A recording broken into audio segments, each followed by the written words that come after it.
Sometimes, mods can take on a life of their own, and change so much about a game that they basically become their own distinct title entirely.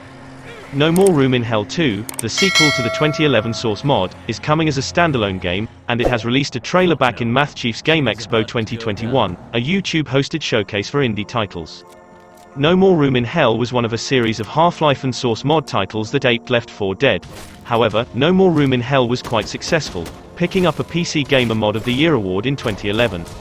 The game sits on the more realistic end of the spectrum, limiting players' communication, ditching the HUD and bringing a very classic type of zombie.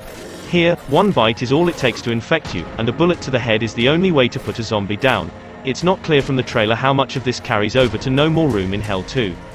The trailer reveals some particularly gruesome monsters, meaty-sounding weaponry and also perhaps a slightly more cautious approach to combat than other titles in the genre like Left 4 Dead, World War Z, Killing Floor, or even the forthcoming Back 4 Blood. It also has the benefit of being an 8-player co-op experience, meaning you can fit a few more friends in for your survival terror. While No More Room in Hell 2 is certainly an action-heavy game, it requires a more thoughtful approach, much like the original game. None of the zombies are liable to come running at you with any great speed, but they can easily overwhelm you if you're not careful. If it's anything like the last title, playing with other people you actually know is an absolute must, as there is a heavy reliance on teamwork and communication. The biggest differences between this and the first game can probably be summed up with the word more. There are more weapons, more zombies, more players. Even the maps are going to be bigger and have more areas for you to explore. In general, it seems like this is a further refinement of the original gameplay that is moving it further and further away from being a mod game, and more into a full game in its own right. Search and scavenge for any weapons, ammo, and gear you can find to help you survive long enough to be rescued. Use found resources to craft medical items, Molotov cocktails, traps, distractions, and more. Explore diverse maps with many randomized and dynamic elements, including randomized spawning and branching paths, ensuring your experience is different each time you play.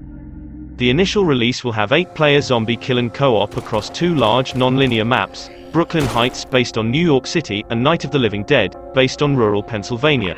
The maps will have randomized elements each playthrough, including apartments, building interiors, locked doors, electrical power, barricades, and more. The default game mode is a co-op mode where players must work together to survive, complete objectives, and call for rescue. Weapon customization screen, which seems to hint at the ability to tweak weaponry as you find new items.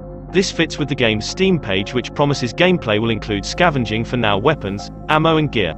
It also seems to show the grim return of the suicide button, which was a core mechanic in the original to avoid succumbing to your infection. No More Room in Hell 2 is a project of passion and dedication from a team working around the world. Releasing the game through early access on November 1st, if you have friends to play with, go on Wishlist the game now on Steam, when the game actually releases on early access. This is all we got for now. As always, thank you for watching. Be sure to subscribe and leave your thoughts in the comments. We're always happy to answer all of your questions. See you on the next one.